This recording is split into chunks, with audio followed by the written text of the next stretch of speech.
Assalamualaikum warahmatullahi wabarakatuh. Perkenalkan, nama saya Edi Wahyudi dengan NIM akhir 077. Selamat datang dalam video pembelajaran ini. Kali ini saya akan membahas sebuah model pembelajaran inovatif yang sangat cocok diterapkan pada siswa di Pulau Madura, yaitu Problem Based Learning atau disingkat PBL, dengan pendekatan kontekstual budaya lokal. Dan lanjut ke slide selanjutnya. Di sini meningkatkan kualitas dan relevansi pembelajaran berbasis kearifan lokal. Model ini terbukti efektif dalam pembangunan keterampilan berpikir kritis, kreativitas, dan kerjasama yang merupakan bagian penting dari keterampilan abad ke-21. Dan selanjutnya, tujuan pembelajaran.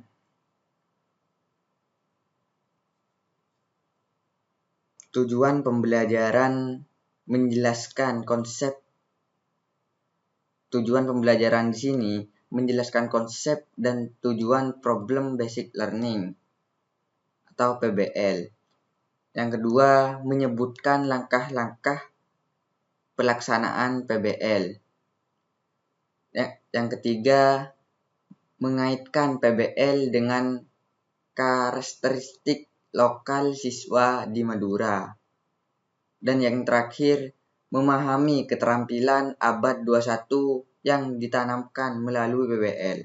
Nah, tujuannya tadi yaitu dari pembelajaran ini adalah agar guru dan peserta didik mampu memahami secara menyeluruh model PBL melalui dari konsep, langkah-langkah penerapan hingga cara mengaitkannya dengan karakteristik lokal siswa Madura. Selain itu, video ini juga bertujuan untuk memperlihatkan bagaimana PBL dapat menjadi sarana untuk membangun keterampilan penting abad 21. Nah, dan selanjutnya, mengapa butuh inovasi pembelajaran? Kan juga pasti kita berpikir, mengapa sih kita butuh inovasi pembelajaran atau butuh pembaruan dalam belajar lah. Nah, patut kita ketahui tantangan demi tantangan dalam pendidikan tentunya itu nyata adanya. Salah satunya kurangnya minat belajar pasif, tidak relevan dengan kehidupan. Nah, yang kedua, dunia berubah. Pembelajaran harus aktif dan bermakna. Yang terakhir, inovasi diperlukan agar siswa siap menghadapi tantangan masa depan. Nah,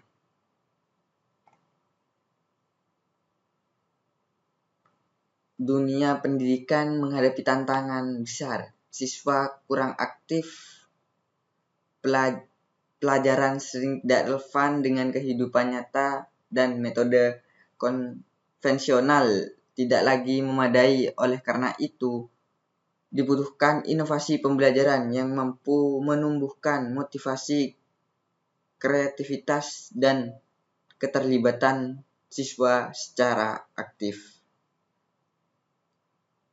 Nah,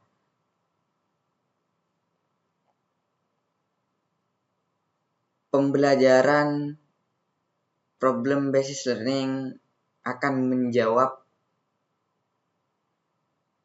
tantangan-tantangan yang ada di pendidikan tadi. Problem yang ada di pendidikan. Nah, lanjut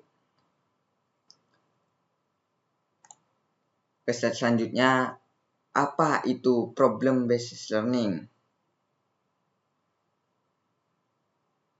Nah, untuk yang pertama, Problem Based Learning itu adalah strategi pembelajaran berbasis pemecahan masalah nyata. Dan yang kedua, mengutamakan proses berpikir dan kerja kompleks. Siswa menjadi pusat pembelajaran, guru sebagai fasilitator. Dan yang terakhir, cocok diterapkan di konteks sosial budaya tertentu, termasuk di Madura.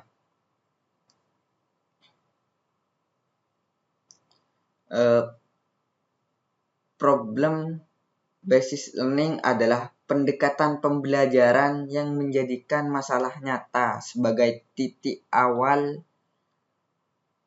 pembelajaran. Siswa bukan hanya menerima informasi, melainkan berperan aktif dalam mengidentifikasi, menganalisis, dan menyelesaikan masalah. Guru hanya bertindak sebagai fasilitator, bukan sumber utama pengetahuan. Dan untuk slide selanjutnya, keunggulan model PBL ini. Yang pertama, membiasakan berpikir kritis dan kreatif. Yang kedua, melatih kerjasama tim atau kolaborasi, memupuk rasa tanggung jawab, dan menghubungkan pembelajaran dengan dunia nyata. Nah, model ini atau model PBL ini mendorong siswa untuk berpikir kritis dalam memahami masalah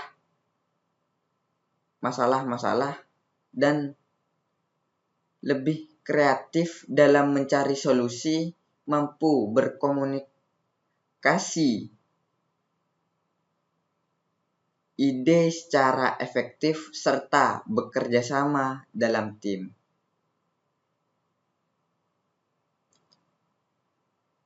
Ini sejalan dengan 4 C skill yang dibutuhkan di era global, yaitu critical thinking, communication and collaboration, dan kreativitas. Dan untuk slide selanjutnya, yaitu karakteristik siswa di Madura.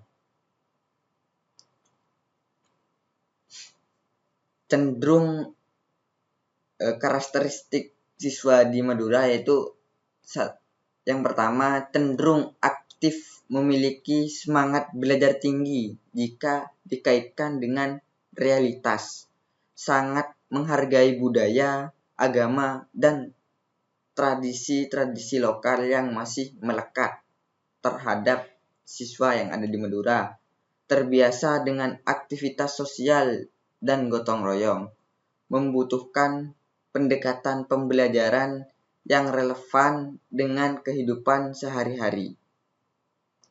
Siswa Madura dikenal memiliki semangat belajar yang tinggi, terutama bila pembelajaran dikaitkan dengan realitas hidup mereka. Mereka juga sangat religius, menghargai tradisi, dan terbiasa dengan nilai-nilai sosial seperti gotong royong tadi dan musyawarah. Pembelajaran yang bermakna bagi mereka adalah yang menyentuh konteks kehidupan nyata. Itu yang dibutuhkan oleh siswa yang ada di Madura. Dan untuk selanjutnya, mengapa sih PBL cocok di Madura? Nah, ya alasannya ada 4 di sini. Yang pertama yaitu masalah lokal mudah ditemukan, yaitu seperti lingkungan, pertanian, sosial. Yang kedua, nilai musyawarah cocok dengan diskusi kelompok. Dan yang ketiga, memotivasi siswa dengan solusi langsung yang bisa diterapkan di desa. Menumbuhkan kesadaran budaya dan tanggung jawab sosial. Nah, karena itu PBL menggunakan masalah nyata sebagai media belajarnya, maka siswa yang ada di Madura dapat belajar dari lingkungan sekitarnya. Masalah-masalah seperti krisis air, pertanian tembakau, hingga kondisi pendidikan lokal bisa diangkat sebagai bahan belajar. Ini mendorong pembelajaran yang tidak hanya akademik tapi juga kontekstual dan sosial.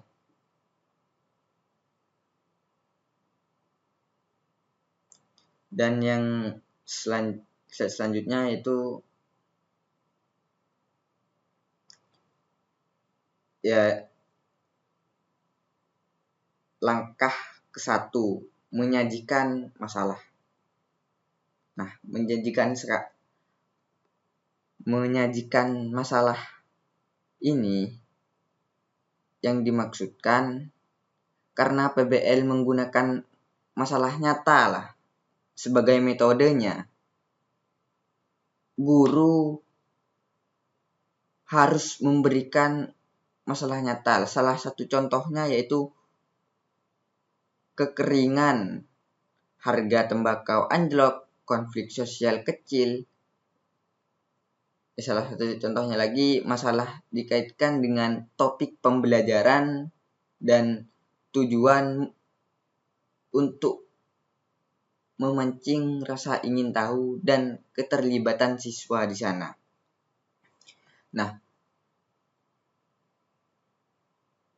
masalah-masalah seperti krisis air, pertanian tembakau, hingga kondisi pendidikan lokal bisa diangkat sebagai bahan belajar lah. Ini mendorong pembelajaran yang tidak hanya akademik tapi juga kontekstual dalam sosial. Dan selanjutnya langkah kedua investigasi masalah.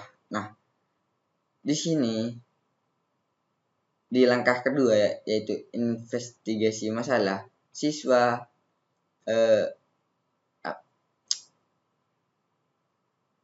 disuruh mengumpulkan data-data dari lingkungan sekitar. Dan yang kedua yaitu bisa mewawancarai petani, tokoh masyarakat atau observasi langsung. Yang ketiga yaitu belajar dari sumber nyata, bukan hanya buku. Nah,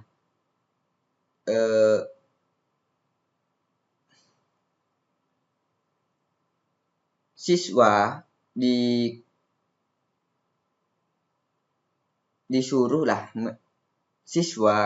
disuruh mencari data dan informasi baik melalui observasi langsung atau wawancara tadi dengan warga maupun mencari referensi di internet. Kegiatan ini membiasakan siswa untuk belajar mandiri dan menggunakan berbagai sumber informasi secara bertanggung jawab dan berdasar. Dan untuk langkah yang ketiga, analisis dan diskusi. Nah, di sini siswa itu dapat dikelompokkan untuk membahas temuan yang sudah dilakukan melalui observasi atau mencari di internet. Nah, yang kedua, mengidentifikasi akar masalah. Nah, siswa dapat menemukan akar masalah itu melalui wawancara dengan warga secara langsung. Nah, atau mencari sumber-sumber yang dapat dipercaya yang ada di internet. Nah, yang ketiga, menggunakan logika dan referensi pembelajaran untuk memahami masalah. Nah, di sini kegiatan ini membiasakan siswa untuk menggunakan untuk pembelajaran mandiri dan menggunakan berbagai sumber informasi secara bertanggung jawab. Nah, slide selanjutnya yaitu langkah keempat. Di sini setelah sudah melakukan langkah tadi, kita sampai ke langkah yang keempat yaitu solusi dan presentasi. Nah, siswa itu menyusun solusi yang kreatif tentunya, masuk akal dan sesuai kondisi lokal. Nah, yang kedua, presentasi dalam bentuk poster atau video atau langsung praktek. Nah, untuk ketiga, penilaian terhadap kemampuan berpikir dan komunikasi siswa tersebut. Nah, kemudian siswa mencari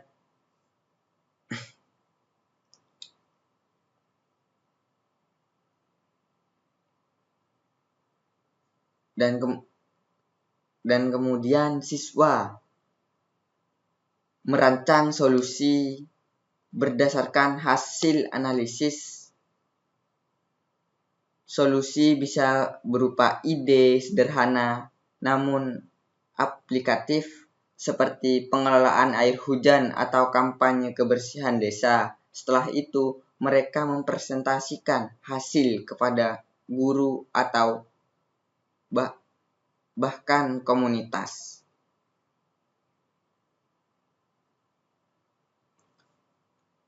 Dan slide selanjutnya yaitu langkah kelima, refleksi dan penilaian. Nah, yang pertama, siswa merenungkan proses belajarnya. Yang dimaksudkan di sini, di akhir kegiatan, siswa diminta untuk merefleksikan proses belajar mereka. Apa yang sudah mereka pelajari. Nah, untuk yang kedua yaitu guru mengevaluasi proses partisipasi dan hasil akhir. Nah, setelah siswa belajar tadi sudah merefleksikan ini tugas guru untuk apakah sudah benar-benar mereka pelajari dan apakah problem yang ada itu bisa diperbaiki. Itu guru nanti yang mendampingi mereka untuk sedikit merefleksi atau mengevaluasi hasil dari pembelajaran mereka. Dan yang terakhir yaitu fokus pada bagaimana siswa belajar, bukan hanya hasil akhir. Nah, maksudnya di sini guru pun harus melakukan evaluasi berdasarkan proses yang ada, bukan hanya hasil akhir. Dan slide selanjutnya yaitu evaluasi dalam PBL. Nah, di sini ada beberapa poin. Yang pertama itu penilaian formatif dan sumatif. Rubrik mencakup kerjasama kelompok, kualitas solusi, kemampuan adaptasi sikap dan keaktifan siswa, alternatif portofolio self assessment per assessment. Nah, di sini evaluasi ini sangat penting tentunya teman-teman, karena kita dapat menilai dalam PBL ini atau dapat melihatlah berbagai aspek proses diskusi, orientasi atau solusi, kualitas presentasi hingga sikap kerjasama dari siswa itu sendiri. Dan juga tidak luput juga guru dapat menggunakan rubrik, lembar observasi hingga penilaian antar teman per asesmen. Dan selanjutnya yaitu keterampilan abad ke-21.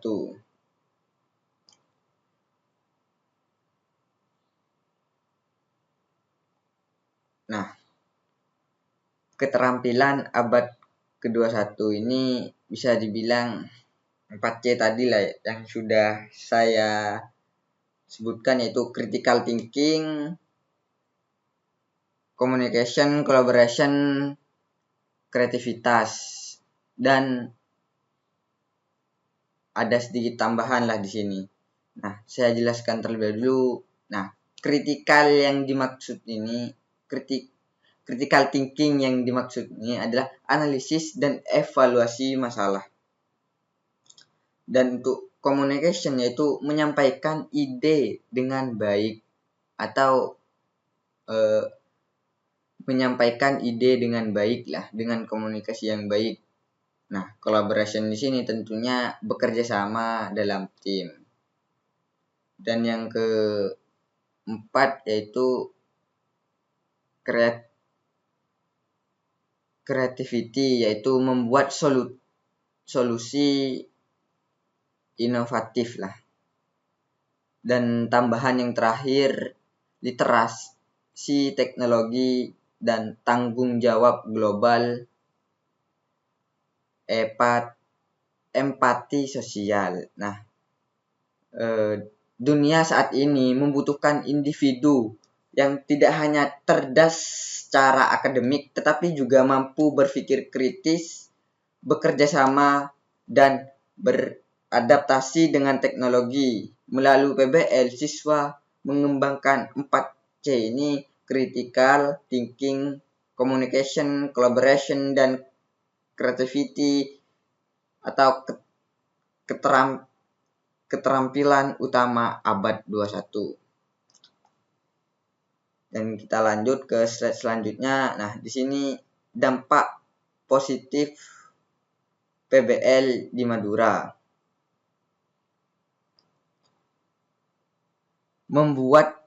Salah satunya membuat pembelajaran lebih bermakna dan kontekstual, menumbuhkan siswa yang peka terhadap lingkungan sosial, mengembangkan potensi lokal dengan pendekatan modern, meningkatkan partisipasi dan presentasi siswa. Yang dimaksud di sini adalah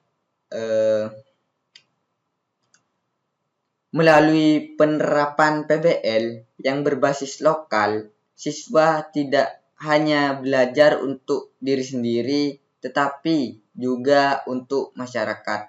Mereka dilatih menjadi pemecah masalah di lingkungan sekitarnya dan bertanggung jawab atas perubahan sosial yang lebih baik.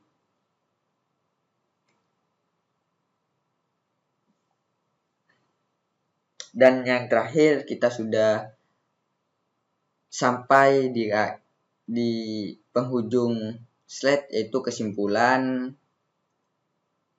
PBL adalah model pembelajaran inovatif dalam relevan, cocok untuk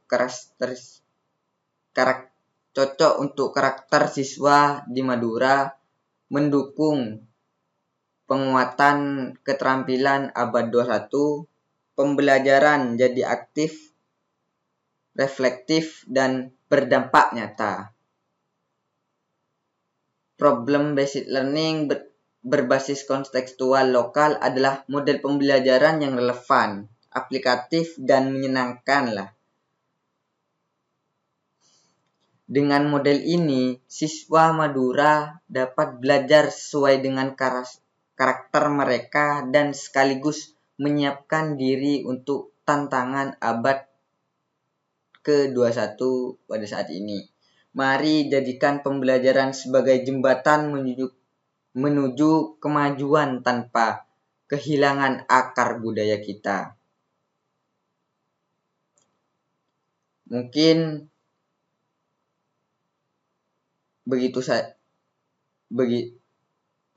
itu saja materi yang dapat saya sampaikan. Kurang lebihnya mohon maaf. Assalamualaikum warahmatullahi wabarakatuh.